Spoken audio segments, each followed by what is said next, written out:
ওয়ালা তাসুব্বুল্লাযীনা يدعون من دون الله فيسبوا الله عدوا بغير علم كذلك زينا لكل أمة عملهم ثم إلى ربهم مرجعهم فينبئهم بما كانوا يعملون رب العالمين বলেন গোলাম ও আমার ইমানদার বান্দারা শোনো শোনো লা তাসুবুল্লাযীনা ইয়াদউনা মিন দুনিল্লাহ ফায়াসুবুল্লাহা আদওয়াম বিগাইরি ইলম।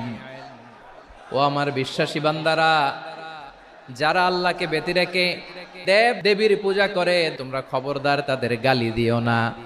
যদি ওই দেবতাদেরকে গালি দাও তাহলে ভুলবশত শত্রুতাবশত তারা তোমাদের রব আল্লাহকে গালি দেবে, ঠিক কিনা?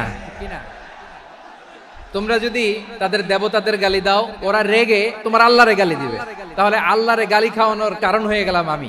রব্বুল আলামিন বলেন খবরদার দেবতাদেরকে গালি দিও না, তাহলে ওরা তোমার রব আল্লাহরে গালি দেবে। প্রতিটি জাতির জন্য তাদের কাজকে আমি আল্লাহ সুশোভিত করে রেখেছি, তারা সবাই একদিন আমার কাছেই ফিরে আসবে।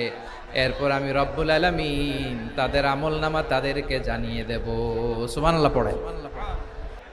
তাহলে প্রিয় ভাইরা, ইসলাম আমাদেরকে শিখায়, সূরাতুল আনআমের 108 নম্বর আয়াত থেকে আমরা বুঝলাম কোন ধর্মকে ছোট করা যাবে না। অন্য ধর্মকে ছোট করা মানে ইসলামকে ছোট করা। আর অন্য ধর্মের দেবতাকে যদি আপনি গালি দেন ওরা ইসলাম থেকে দূরে সরে যাবে। যাও ইসলামের প্রতি আকৃষ্ট হয়েছিল আর কোনোদিন ইসলামের ধারে কাছে আসবে না। আওয়াজ করে বলেন ঠিক কিনা? এজন্য কখনো কোনোদিন অন্য ধর্মের দেবতাদেরকে গালি দেয়া যাবে না। অন্য ধর্মের কোন দেবতাদেরকে আমরা গালি দিব না, বরং ইসলামের beauty, the beauty of Islam, ইসলামের সৌন্দর্যকে আমরা তুলে ধরব।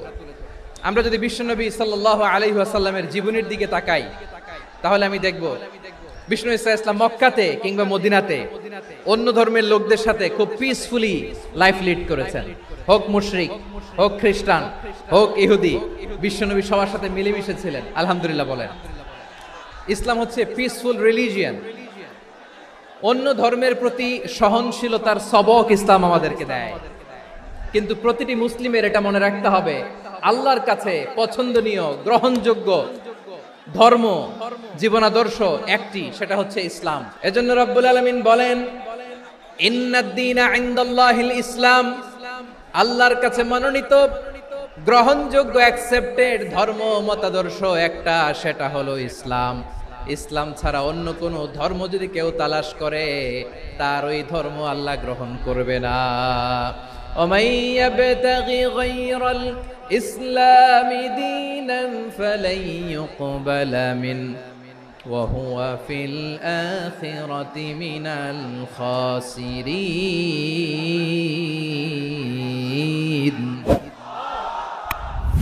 Whoever seek anything except Islam, that won't be accepted from him and he will be loser in the day of judgment. কিয়ামতের দিন ইসলাম ছাড়া কেউ যদি অন্য কোন ধর্ম তালাশ করেছে দুনিয়াতে, তার এই মতাদর্শ গ্রহণ করা হবে না। and he will be loser, ক্ষতিগ্রস্ত, হাই কোম্পানির ম্যানেজার। ওর আমও শেষ, সালাও শেষ। প্রত্যেক নামাজ শেষে আমরা আল্লাহরে বলি, আল্লাহ রাদিতু বিল্লাহি রাব্বা ওয়া বিল ইসলামি দীনা ওয়া বি মুহাম্মাদিন নাবিয়ান ওয়া রাসূলা। ও আল্লাহ, তোমারে রব হিসেবে পেয়ে আমরা খুশি। ও আল্লাহ, ইসলামকে ধর্ম হিসেবে পেয়ে আমরা খুশি। বিশ্বনবীকে আমাদের রাসূল পেয়ে আমরা খুশি।